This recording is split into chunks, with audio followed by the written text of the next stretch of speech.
Bismillahirrahmanirrahim.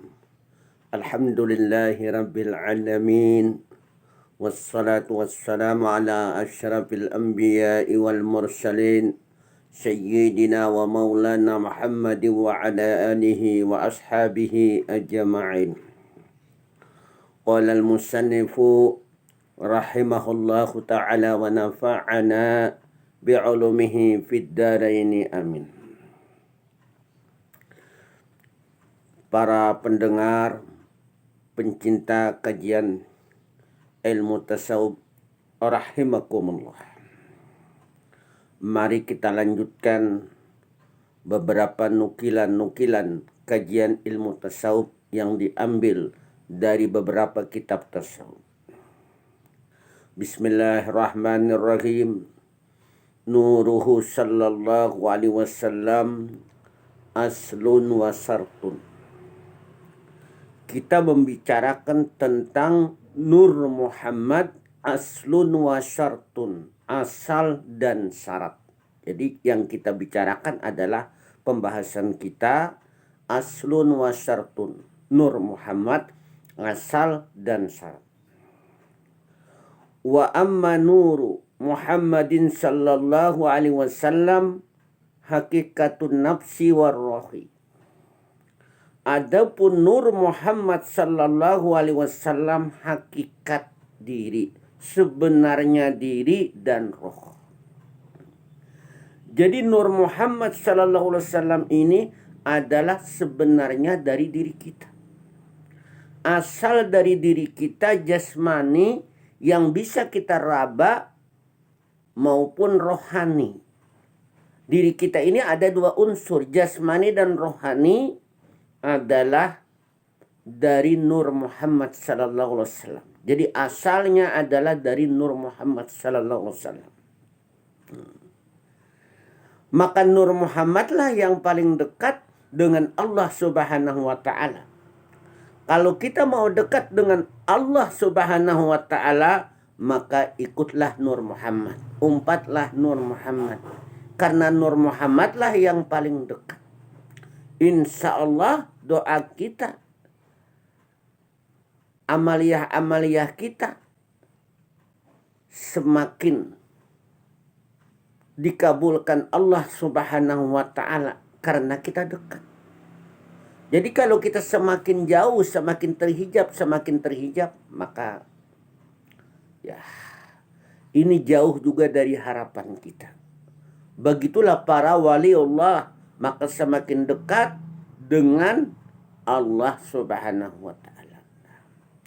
Wa summa nuruhu sallallahu alaihi wasallam bi aslin nafsi. Dinamakan Nur Muhammad itu bi aslin nafsi, asal diri.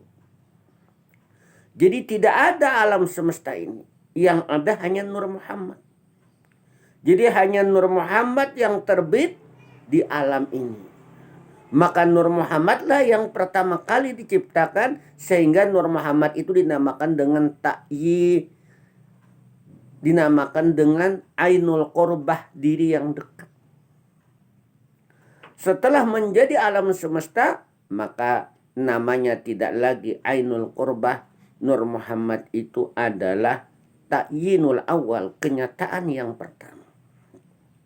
Maka kita kembalikan kepada asal kejadian bahwa diri kita ini adalah dari Nur Muhammad.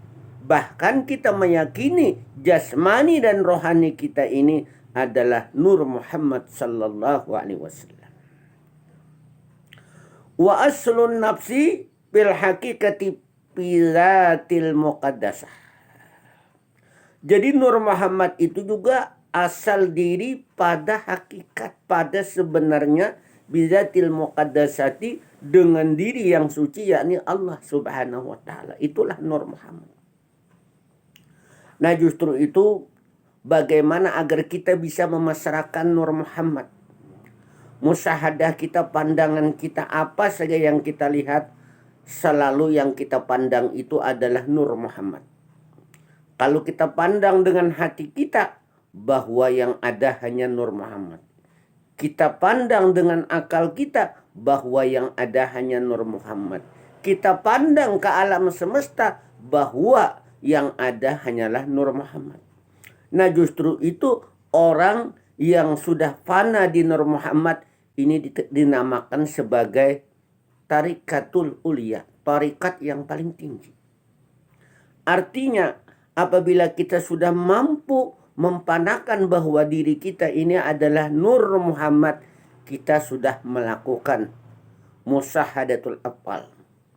Artinya pandangan kita tentang afal perbuatan Allah itu sudah tercakup dalam Nur Muhammad. Musahadatul afal, musahadatul asma, bahwa pandangan kita yang ada hanya nama Allah. Musahadatul sifat, pandangan kita yang ada hanya sifat Allah. Musahadatul zat, pandangan kita yang ada hanya zat Allah. Itu sudah tercakup di Nur Muhammad. Nah justru itu hendaklah kita selalu pana di Nur Muhammad. Artinya memasrahkan Nur Muhammad.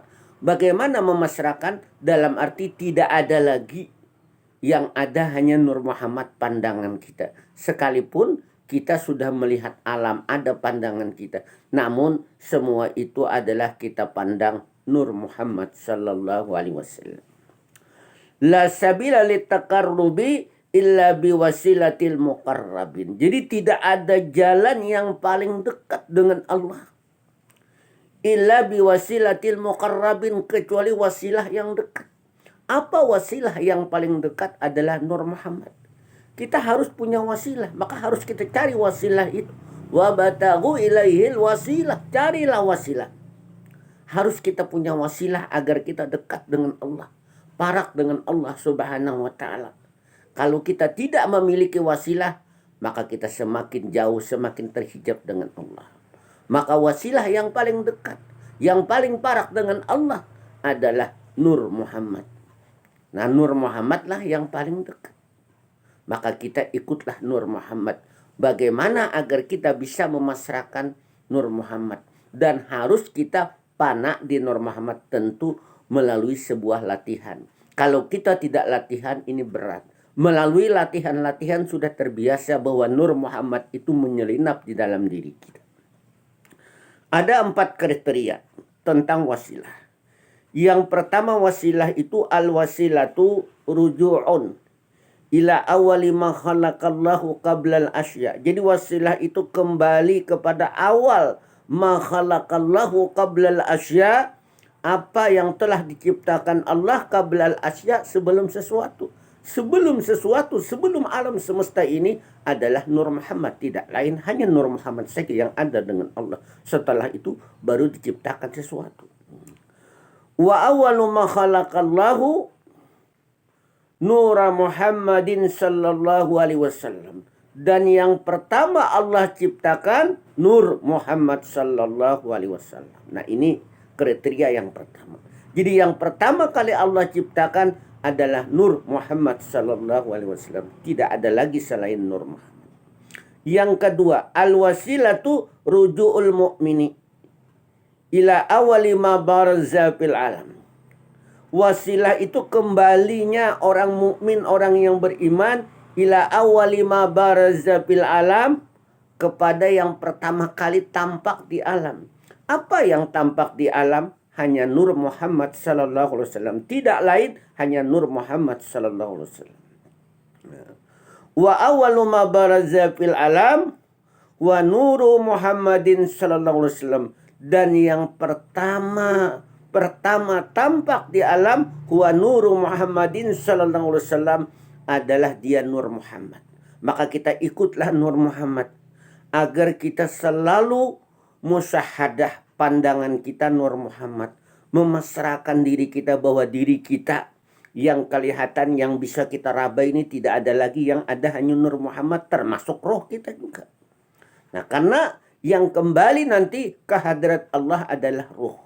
Nah justru itu harapan kita bagaimana agar kita bisa, artinya selalu musyahadah pandangan kita ke alam semesta, memandang diri kita ini musyahadah dengan akal, musyahadah dengan hati, yang ada hanya Nur Muhammad sallallahu alaihi wasallam. Artinya tidak ada lagi yang lain, yang ada hanya Nur Muhammad sallallahu alaihi wasallam. Yang ketiga, li'anna nura Muhammadin sallallahu alaihi wasallam, karena Nur Muhammad sallallahu alaihi wasallam itu majhurun liwujudihi subhanahu wa ta'ala, mazhur tampak, liwujudihi karena wujudnya Allah subhanahu wa ta'ala.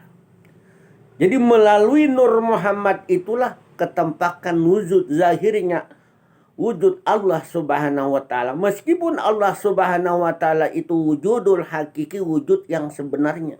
Laisa kamislihi syai'un, tidak bisa diperumpamakan. Nah, tetapi kita bisa memandang kepada sifat-sifat Allah, kepada alam semesta ini. Kita berpikir kepada ciptaan Allah, memikirkan tentang sifat-sifat Allah, itu dibenarkan. Namun kalau kita memandang kepada orang yang menciptakan, kita tidak mampu. Kita hanya ikut melalui Nur Muhammad. Karena Nur Muhammad adalah sifat Allah subhanahu wa ta'ala. Kalau masih ada suara dan huruf, itu namanya tetap sifat. Nah, bila sautin wala harfin, yang namanya zat, artinya yang menciptakan Nur Muhammad, itu tidak ada suara dan tidak ada hurufnya. Li'annal alama la yujadu, karena alam itu tidak ada, tidak terlihat, tidak ditemukan alam itu. Wa tusamma bi'ainil qurbah. Nah, dinamakan dengan diri yang dekat. Hanya Nur Muhammad saja. Jadi melalui Nur Muhammad inilah kita juga bisa mengenal diri kita yang sebenarnya. Man arafa nafsahu faqad arafa rabbahu. Siapa yang mengenal dirinya, maka kenallah yang Tuhannya. Artinya kalau kita mengenal diri kita, mengenal asal kejadian diri kita, asal kejadian diri kita adalah Nur Muhammad, maka kenallah dengan Tuhannya. Man arafa nafsahu faqad arafa rabbahu, maka kenallah dengan Tuhannya. Yang keempat, kriteria yang keempat, waqala Maulana Syekh Muhammad ibn Abdul Karim As-Samani rahimahullah, la syai'a aqrabu min nurihi Muhammad sallallahu alaihi wasallam. La syai'a aqrabu min nurihi Muhammadin sallallahu alaihi wasallam. Tidak ada sesuatu yang lebih dekat. Ini kan ismu tabdil, aqrabu min nuri Muhammadin sallallahu alaihi wasallam, dengan Nur Muhammad sallallahu alaihi wasallam, bizatil muqaddasah, dengan diri yang mulia yakni Allah. Tidak ada yang paling dekat selain Nur Muhammad saja yang paling dekat. Maka kita ikutlah dengan Nur Muhammad. Bagaimana agar diri kita ini selalu terhubung dengan Allah, terhubung dengan Rasulullah sallallahu alaihi wasallam. Artinya kalau kita sudah meyakini bahwa jasmani dan rohani kita ini adalah Nur Muhammad, itu sudah dikatakan salawat yang tidak bersuara dan tidak berhuruf. Namun kita harus banyak bersalawat agar diri kita selalu terhubung dengan Rasulullah sallallahu alaihi wasallam. Tetapi ada salawat secara syariat yang kita ucapkan dengan lisan, ada salawat secara hakikat. Hanya dengan meyakini bahwa jasmani dan rohani kita adalah Nur Muhammad, maka itu salawat yang tidak bersuara dan tidak berhuruf. Wala hijaba bainahu wa baina zatil muqaddasati. Wala hijaba bainahu, tidak terdinding, bainahu, di antara Nur Muhammad itu. Jadi Nur Muhammad itu tidak terdinding sama sekali dengan Allah, dekat sama sekali.